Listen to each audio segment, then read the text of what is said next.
My father shoved me into the fountain in front of 500 guests, mocking me as a pathetic loser. He had no idea that my soaked $6,000 suit was pocket change compared to the empire I actually controlled. In 30 seconds, when my billionaire wife walked in, the entire Montgomery family would be on their knees. The chandeliers of Ohika Castle blurred into streaks of fire as my father's hand slammed against my chest with a force built from 30 years of calculated disdain. I lurched backward, the air punched out of my lungs, and the icy shock of the fountain swallowed me whole. The roar of water in my ears was replaced by something worse, the synchronized laughter of New York's elite. I broke the surface gasping, my vision blurred by wet hair and mist. Standing on the marble ledge above me, my father, Harrison Montgomery, didn't offer a hand. He offered a punchline. "Look at him," Harrison bellowed, his voice bouncing off the limestone arches. The great Kieran Montgomery, heir to nothing, can't even stay on his feet at his own sister's wedding. Nothing more than a wet floor hazard for my real guests. Beside him, Serena, the bride, only adjusted her veil, her eyes flickering between pity and annoyance. My humiliation was a smudge on her perfect itinerary. My mother, Beatrice, stood like a statue in champagne silk, gaze fixed somewhere past the courtyard. She hadn't truly looked at me in years. In the Montgomery house, silence was a weapon used to erase the inconvenient. I stood slowly, my ruined suit clinging to me like a second skin of shame. I didn't shout or plead. I slicked my hair back and let the moonlight catch the stare I'd perfected in DOJ briefing rooms, places where my father's name held no weight. "Remember this moment, Harrison," I said, quiet enough that only stillness carried it. "This is the last time you'll ever see me look up to you, and the last time you get to laugh at my expense." The crowd's laughter flared again, blue bloods who believed wealth was an absolute shield against consequence. They saw a broken man dripping in a fountain. They had no idea I'd spent 7 years building a digital fortress that could level their world with a single keystroke. I turned my back on the ballroom, stepped out of my ruined shoes, and walked into the dark. Every squelching step was a promise. The Montgomery legacy was built on lies, and I knew exactly where to place the explosives. 7 years earlier, I hadn't just left the estate, I'd executed a tactical extraction. In a family obsessed with curated reputation, the only way to win was to stop playing their game. I moved into a windowless studio in Arlington, Virginia, and traded my inheritance for a grueling entry-level job at the DOJ's cyber division. While Harrison assumed I was drifting through failed startups, I was learning to track illicit money through encrypted tunnels and dismantle offshore networks that stumped seasoned analysts. I became a phantom in the machine, trading the Montgomery name for a badge and a mission that meant something. It was during an investigation into a technology siphon that I met Sloan Ashford, not just another Silicon Valley CEO, but a sovereign power in her own right.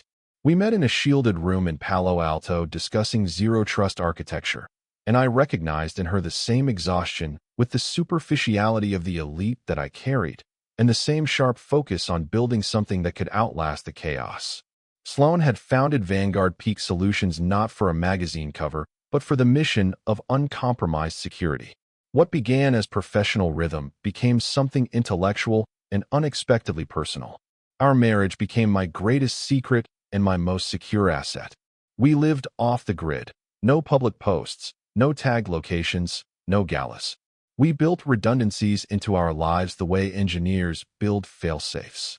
Code phrases, safes in multiple jurisdictions holding our marriage certificate, a legal wall my father could never breach. During those years, Aegis Intelligence was born in the shadows of our life together. While Harrison's firm ran on decades-old PR tactics, I was building a global infrastructure of truth. I found the old memos in which my father's reputation strategy quietly minimized my existence, casting me as the detached foil to Serena's brilliance, signed by my mother with the same pen she used for my birthday cards. It wasn't neglect. It was strategy. They needed a loser to make Serena look like a winner and cast me in the role without asking. Every condescending email Harrison sent asking if I was still pushing papers for the feds, I'd glance at the encrypted dashboard tracking Vanguard's growing footprint and smile. I let him believe I was a failure because it gave me total invisibility. I spent my days studying the financial networks funding his lifestyle, noting the frayed edges of his empire.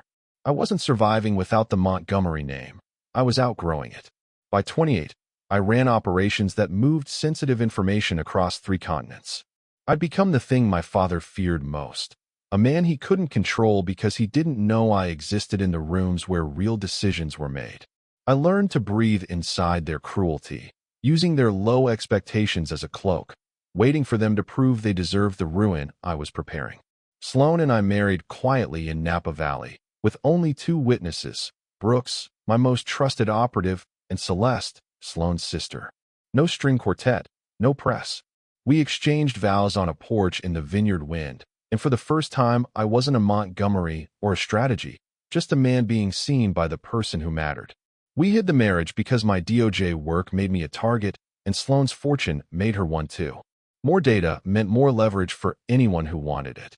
We lived by zero trust. Rings worn only at home. Encrypted channels for even mundane messages. It wasn't paranoia. It was the one thing in a curated world that was truly ours, a private sanctuary in sharp contrast to the transactional love I'd grown up with, where every hug doubled as a photo op. But the secrecy served another purpose. It was a test. I wanted to see who my family was when they believed I had nothing to offer. I played the struggling government employee at holidays, watching Harrison smirk when he bragged about acquisitions, watching Beatrice quietly move me out of frame for her social posts. I was a risk to be managed, not a son. By hiding my success, I let them reveal exactly who they were. Evidence for a case file I was quietly building. As Serena's wedding approached, the tension between my 2 lives began to leak. I sat at my desk at Aegis reviewing a procurement file that tied the Montgomery estate to dark money, while my mother texted me about the correct shade of black for my suit. My marriage wasn't just a secret anymore. It was a shield, protecting the man I'd become from the boy they wanted me to stay. Every time Harrison mocked my minor clerical life, I felt the marriage certificate in my pocket like a promise. Sloan was my peace, and in the war coming, she was the only ally I needed. The oak doors of the ballroom swung open, and the air didn't just change, it vanished. Sloan Ashford didn't enter like a guest. She entered like a verdict. Dressed in midnight emerald that seemed to absorb the chandelier light rather than reflect it, she radiated a frequency of power that made every socialite in the room look amateur. The chatter died in waves as recognition spread. Sloan Ashford, the reclusive face of global cybersecurity, walking into a Montgomery wedding like a queen wandering into a tavern. Her eyes went straight to me, soaked, shoeless, humiliated by the terrace doors. Harrison stepped forward, recognizing her net worth before her face. "Miss Ashford," he stammered, all his usual bravado gone. "We're profoundly honored. I'm Harrison Montgomery, the host." He extended a hand she didn't glance at. She walked past him, silk whispering against marble, and stopped in front of me. She brushed a drop of fountain water from my cheek. "You're late for our flight, Kieran," she said, her voice carrying to the far corners of the hall. My name landed like a detonator. The guests leaned in as the pieces clicked into place. "I got held up by some poorly scripted theater, Sloan," I replied, steady, no trace of the victim they'd tried to make me. Sloan turned to the room with a cold, sweeping gaze, looking through my father rather than at him. "I trust the fountain was part of the planned entertainment, Mr. Montgomery, because it's curious that a man of your reputation would let his own son, co-founder of Aegis Intelligence, be treated like a disposable prop." 500 people exhaled at once. My father's mouth opened with nothing behind it. Brooks appeared from the shadows with a dry overcoat, draping it over my shoulders. "The car's at the curb, Director," he said, a title none of them knew I held, one that meant more in Washington than the Montgomery name ever had. Phones started tapping frantically as the truth spread like a virus through the ballroom. The failed son was married to the most powerful woman in tech. Sloan took my hand, her ring catching the light, the ring I'd never shown a mother who only valued things in front of cameras. As we left, I caught Beatrice gripping her wine glass white-knuckled, her curated world collapsing in real time, and Serena frozen at the altar, her wedding reduced to a backdrop for my reveal. We didn't wait for apologies. We walked out on a family that finally understood they hadn't been mocking a fool. They'd been mocking the only person who could have saved them. I didn't leave Ohika Castle to hide my shame. I left to execute the final phase of a plan Harrison never saw coming. In the back of the Bentley, lit only by my laptop screen, I authorized the release of financial disclosures that had sat in a dead man's switch for months. For 2 years, Harrison had boasted about the miraculous recovery of Montgomery and Associates, crediting his own genius. He had no idea the silent partner who'd quietly bought 80% of the firm's distressed debt through a shell company, KM Legacy, was the son he'd just shoved into a fountain. I watched the data feeds ripple through the financial wires with Sloane's hand warm over mine. I wasn't just Harrison's son. I was his primary creditor, his landlord, his silent master. Every gala, every diamond, every gala gown had been funded by my signature, filtered through layers of corporate shielding.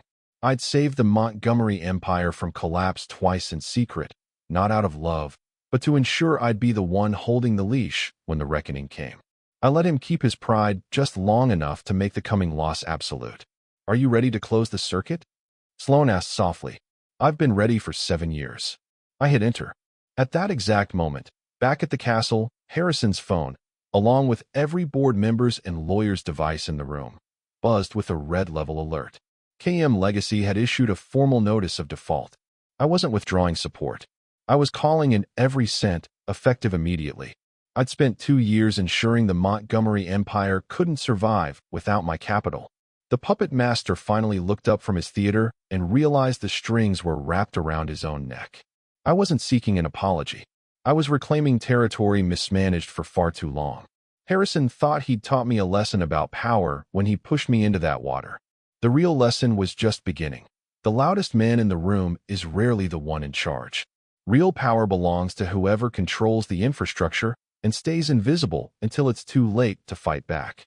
For the first time in the Montgomery family's history, that person was me.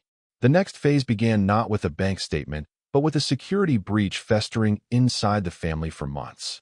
As the empire began hemorrhaging value after the default, Aegis's monitoring unit flagged something worse. Serena's new husband, Julian Navarro, the Ivy League venture capitalist Harrison had handpicked, was a front for a global money laundering syndicate. While Harrison obsessed over humiliating me, he'd opened the vault doors to a wolf.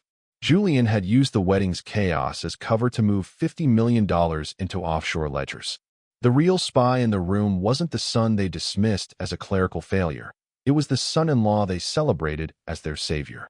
I'd found the link months earlier during a DOJ review, but the file had been buried by a conflict of interest stamp from an office my father had lobbied hard. What they didn't know was that my exit from the wedding wasn't retreat, it was a sting. Letting myself get shoved into the fountain pulled every eye toward the courtyard while my team monitored the service alcove where Julian was trading encrypted drives with his courier. By playing the fool, I became the ultimate ghost. Julian's moving toward the helipad. Brooks reported from the front seat, eyes on a thermal feed. He knows the default triggered a forensic audit. He's panicking. Marisol Navarro, Julian's own sister, had been feeding me intelligence for weeks, tired of being an accomplice to her brother's crimes. Her encryption keys let me lock the accounts down before he could finish the transfer. I wasn't just taking my father's company through a debt buyout. I was stopping a criminal from stripping the family of everything they had left. Serena was about to learn the man she'd chosen over her own brother had sold her future for pennies on the dollar. It was the bitter irony of the Montgomery legacy. Their obsession with image had made them blind to the rot inside their own walls. They'd spent 7 years trying to erase me because they thought my lack of ambition threatened their brand, while the real threat sat at their dinner table drinking their wine in a tuxedo they'd paid for. As DOJ teams raided Julian's shell offices across Manhattan and Miami, I felt a grim clarity. I had to let the family fall and be humiliated so I could catch what was actually worth saving from the wreckage. The press conference felt like a courtroom with the roles reversed. Harrison sat pale, clutching a microphone like a lifebuoy. "This was a family misunderstanding," he began, voice thin. "Kieran is my son, and we—" I didn't let him finish. I tapped a command on my phone, patched into the room's projection system. The screen lit up with wedding footage. The shove, the laughter, then the overlay. The debt trail, the default notices, the DOJ warrants for Julian Navarro. The room went silent enough to hear Beatrice's breath catch, her knuckles white on her pearls, the realization landing that her failed son was the only thing standing between her and ruin. Harrison's face cracked into pure defeat. "Enough," I said, calm enough to silence every camera shutter in the hall. "I don't need this family's version of a reputation. I only need the truth to stand." Then Serena rose, her voice breaking with the first honest sound I'd heard from her in a decade. "He is not a failure," she said, looking at our father. "He was the only one who was real, and we tried to drown him for it." Beatrice approached as reporters swarmed the table, pressing a small lockbox into my hands, one I'd glimpsed in her closet years ago. Inside, my valedictorian medal, my first coding certificate, a letter I'd written her at 10. "I was proud," she whispered. "I was just too silent for too long." It wasn't redemption, and it wasn't an erasure of the past. It was a late, imperfect crack in a wall she'd spent my whole life building. I took it for what it was, a fragment of truth pulled from the wreckage of a fallen empire. The room no longer belonged to the Montgomerys. For the first time, I wasn't a foil in their story. I was the one who'd written the ending. 6 months later, the chaos had settled into something quieter. I stood on the balcony of our home in Coconut Grove, Biscayne Bay stretched out like hammered silver under the moon. The air smelled of salt and jasmine instead of fountain water and gala perfume. Behind me, the house hummed with a life I'd chosen. No press, no staged photos. Celeste laughed with Brooks near the kitchen. Sophia, my old DOJ division chief, finally relaxed now that the Navarro syndicate had been dismantled. These were people who saw me clearly. I raised my glass, catching Sloane's eye. "To the family we choose," I said, words with more weight than any Montgomery toast. My mother sat in a quiet corner of the terrace, no longer a socialite centerpiece, just a woman learning to live with the echoes of her own silence. She'd moved into a modest apartment I'd provided, away from Harrison's shadow, spending her afternoons going through the lockbox, reclaiming pieces of the sun she'd almost erased. It wasn't perfect reconciliation, but it was real. Serena had moved to the West Coast, starting over. We spoke once a week now, no longer golden child and shadow, just two people who'd survived the same house of mirrors. Harrison remained a ghost of the past, sending the occasional clipped email about misunderstandings and business opportunities, still angling for the strings. I didn't reply. For the first time, I didn't need to explain, defend, or seek his validation. Silence was no longer my armor. It was my choice. Sloane stepped onto the balcony, her hand finding mine. "You're thinking about the fountain again," she murmured. "I'm thinking about the air," I said, breathing in the Florida night. About how it feels to finally be above water. The Montgomery legacy had been a script written in disappearing ink, one that needed my failure to sustain its own illusions. But worth isn't measured by the people who try to diminish you, and power isn't the loudest voice in the ballroom. It's the strength to stand up dripping and mocked and decide you'll never again ask permission to exist. I used to think the fountain was the worst night of my life. Now I understand it was the last night I let anyone else write my story for me. Every quiet year that followed, the encrypted mornings, the hidden vows, the patient accumulation of leverage no one saw coming, had been building toward a single moment of clarity I couldn't have rushed even if I'd wanted to. The wait was the price of the win. I'd walked into my sister's wedding alone, been shoved into the depths by my own blood, and emerged as the architect of my own life. My story was never about revenge. It was about the moment the fool realized he was the only one who knew the truth. Healing begins when you stop looking for your value in the eyes of people who are blind to your soul. I looked at Sloane, felt the steady pulse of the life we'd built, and let the last of the Montgomery shadow vanish into the night. I was more than okay. I was free.